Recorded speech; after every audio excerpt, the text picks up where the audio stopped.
Stock market में कई सारे लोग जाना चाहते हैं, पैसा बनाना चाहते हैं, लेकिन वो पैसा बना नहीं पाते हैं क्योंकि उन्हें प्रॉपर नॉलेज नहीं होता कि कैसे इन्वेस्ट करना है, कहाँ इन्वेस्ट करना है और कैसे बिजनेस का एनालिसिस किया जाता है। ये सारी चीज़ें उन्हें नहीं पता होती है। अगर आप भी स्टॉक मार्केट से पैसा बनाना चाहते हो लेकिन आपको कहाँ से स्टार्ट करना है ये पता नहीं है, तो ये वीडियो आपके लिए है। इस वीडियो में बेंजामिन ग्राहम की बुक द इंटेलिजेंट इन्वेस्टर में से ऐसे 4 लेसन्स बताए गए हैं जिसे आप फॉलो करोगे तो आप भी स्टॉक मार्केट से पैसा बना पाओगे। तो इसीलिए इस वीडियो को एंड तक जरूर देखिएगा, तो आपको इन्वेस्टमेंट से रिलेटेड पूरा नॉलेज मिल पाएगा। तो चलिए स्टार्ट करते हैं। Lesson number 1, investment versus speculation. तो इसमें ग्राहम हमें इन्वेस्टमेंट और स्पेकुलेशन के बीच के डिफरेंस के बारे में समझाते हैं। स्टॉक मार्केट में 90% लोग सिर्फ स्पेकुलेशन ही करते हैं। स्पेकुलेशन यानी कि सट्टा, और इस स्पेकुलेशन के चक्कर में वो अपने सारे पैसे घुमा देते हैं और मार्केट को बाय बाय कर देते हैं। अगर आप भी ऐसा कर रहे हो तो आपको सावधान होने की जरूरत है। अब ग्राहम कहते हैं कि इंटेलिजेंट इन्वेस्टमेंट में ये 3 चीजें देखी जाती है। नंबर 1, किसी भी स्टॉक को खरीदने से पहले उसके बिजनेस का एनालिसिस किया होना चाहिए। नंबर 2, जिस भी बिजनेस में पैसे इन्वेस्ट किए हो उसमें सुनिश्चित करना कि आप किसी बड़े नुकसान से प्रोटेक्टेड है। नंबर 3, एक इंटेलिजेंट इन्वेस्टर हमेशा एक्स्ट्राऑर्डिनरी रिजल्ट से ज्यादा लॉन्ग टर्म में एडुकेट परफॉर्मेंस पर फोकस करता है। एक इन्वेस्टर का एम ऐसा नहीं होता कि वो रातों रात कैसे अमीर बन सकता है, बल्कि उसका एम ये होता है कि वो कैसे लॉन्ग टर्म में अच्छे से अच्छा रिटर्न पा सकता है। ग्राहम के अनुसार ये 3 चीजें एक इंटेलिजेंट इन्वेस्टर में होनी चाहिए। अगर ये 3 चीजें एक इन्वेस्टर में नहीं है तो समझ लो कि वो एक स्पेक्युलेटर है। एक इन्वेस्टर स्टॉक को उसकी प्राइस के हिसाब से नहीं खरीदता, वो स्टॉक के पीछे के बिजनेस की वैल्यू के हिसाब से उसे खरीदता है, वो भी लॉन्ग टर्म के लिए। जबकि एक स्पेक्युलेटर स्टॉक की प्राइस कहां से कहां जा रही है उसके हिसाब से प्रेडिक्शन लगाते हैं और ज्यादातर वो फेल भी हो जाते हैं। दोस्तों, ये बहुत ही बड़ा डिफरेंस है एक स्पेक्युलेटर और एक इन्वेस्टर के बीच में। अगर आप भी स्टॉक मार्केट से पैसा कमाना चाहते हो तो आप अपने माइंड में यह बात क्लियर कर दो कि आप एक इन्वेस्टर हो और लॉन्ग टर्म के लिए ही स्टॉक को खरीदोगे, और वो भी रिसर्च करके। Lesson number 2, defensive investor. दोस्तों, ग्राहम के अनुसार 2 तरह के इन्वेस्टर होते हैं। नंबर 1, एग्रेसिव इन्वेस्टर, और number 2, defensive investor.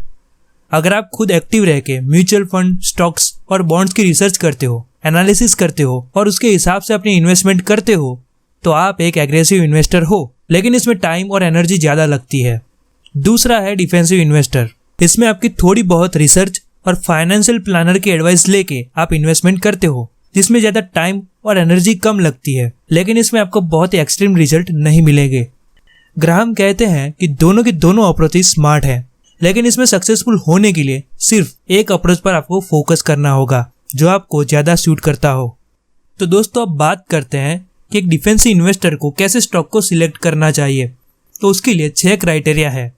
Number 1, educate size of the business, यानी कि आपको लार्ज कंपनियों में इन्वेस्ट करना चाहिए क्योंकि छोटी और नई कंपनियां ज्यादा रिस्की होती है।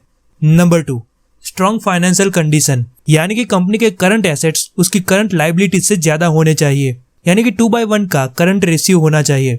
नंबर 3, अर्निंग स्टेबिलिटी, यानी कि कंपनी का कुछ ना कुछ प्रॉफिट होना चाहिए लास्ट 10 ईयर्स में। नंबर 4, डिविडेंड रिकॉर्ड, इसमें कंपनी ने पिछले 20 सालों में डिविडेंड्स पे किया होना चाहिए। नंबर 5, अर्निंग्स ग्रोथ, कंपनी का प्रॉफिट हर साल बढ़ते रहना चाहिए, यानी कि कंपनी का प्रॉफिट डबल होना चाहिए। Number 6, moderate PE ratio, company का करंट प्राइस पिछले 3 साल के एवरेज अर्निंग से 15 गुना से ज्यादा नहीं होना चाहिए, वरना आप उस स्टॉक्स को बहुत महंगे में खरीद रहे हो। और ग्राहम के अकॉर्डिंग एक डिफेंसिव इन्वेस्टर को ग्रोथ स्टॉक से दूर रहना चाहिए। Lesson number 3, aggressive investor. दोस्तों, इसमें बेंजामिन ग्राहम हमें एग्रेसिव इन्वेस्टर की नेगेटिव साइड के बारे में बताते हैं कि एक एग्रेसिव इन्वेस्टर को ये 3 चीजें कभी भी नहीं करनी चाहिए। नंबर 1, एग्रेसिव इन्वेस्टर को हाई यील्ड प्रीफर्ड स्टॉक्स को अवॉइड करना चाहिए। नंबर 2, एग्रेसिव इन्वेस्टर को ट्रेडर की जैसे मार्केट फ्लक्चुएशन के कारण स्टॉक्स को बाय या सेल कभी भी नहीं करना चाहिए, वरना वो एग्रेसिव इन्वेस्टर नहीं बल्कि एक एग्रेसिव ट्रेडर बन जाएगा। नंबर 3, एग्रेसिव इन्वेस्टर को अट्रैक्टिव दिखने वाले आईपीओ में कभी भी इन्वेस्ट नहीं करना चाहिए, क्योंकि जब आईपीओ आने वाला होता है तब उस आईपीओ का प्रचार बहुत ज्यादा होता है और लोगों की एक्साइटमेंट और भी बढ़ जाती है, और इसी वजह से एग्रेसिव इन्वेस्टर इमोशनली डिसीजन ले लेते हैं और बाद में पछताते हैं। तो अब बात करते हैं कि एक एग्रेसिव इन्वेस्टर को कैसे स्टॉक को खरीदना चाहिए, किस तरह के क्राइटेरिया होते हैं। ग्राहम के अनुसार एक एग्रेसिव इन्वेस्टर 4 तरीके से इन्वेस्टमेंट करता है। Number 1, selling in high markets and buying in low markets. इसमें आपको मार्केट गिरने के डर से लोग स्टॉक को बेच रहे हो, तब आपको स्टॉक को खरीदना है, और जब मार्केट ऊपर जा रहा हो और लोग खरीद रहे हो तो आपको स्टॉक को बेचना है। Number 2, buying carefully consider the growth stocks, यानी ग्रोथ स्टॉक्स को खरीदो, यानी कि उन कंपनियों को खरीदो जो ज्यादा प्रॉफिट कमा रही हो, जिसके पास कोई यूनिक प्रोडक्ट या सर्विस हो। लेकिन इस तरह के कंपनी के शेयर हाई पीई पे मिलते हैं, यानी कि आपकी रिसर्च सही रही और आने वाले टाइम में उस कंपनी की वैल्यू बढ़ गई तो आपको बहुत ज्यादा प्रॉफिट होगा। नंबर 3, बाय बार्गिंग स्टॉक्स, यानी कि उन कंपनियों के स्टॉक को खरीदो जो रेप्यूटेड कंपनी के तो स्टॉक है, लेकिन कुछ रीजंस की वजह से वो सस्ते दाम में मिल रहे हैं। नंबर 4, स्पेशल सिचुएशन, ऐसी छोटी कंपनी के स्टॉक्स जिन्हें कोई बड़ी कंपनियां एक्वायर करने वाली होती है। ऐसे स्टॉक्स काफी प्रॉफिट दे जाते हैं, इसीलिए एग्रेसिव इन्वेस्टर को प्रॉपर रिसर्च करके सटीक अंदाजा लगा के इन्वेस्टमेंट करनी चाहिए। Lesson number 4, the investor and market fluctuation. अब ये लेसन सबसे इंपॉर्टेंट है, क्योंकि इसकी वजह से ही मार्केट में लोगों की नींद उड़ जाती है। लोगों के माइंड में ऐसा क्वेश्चन आता है कि ये मार्केट इतना फ्लक्चुएट क्यों होता रहता है। तो दोस्तों, बेंजामिन ग्राहम इसे सिंपल कॉन्सेप्ट में हमें समझाते हैं। वो मार्केट को मिस्टर मार्केट कहते हैं। मिस्टर मार्केट का मूड रोज सुबह सुबह बदलता रहता है।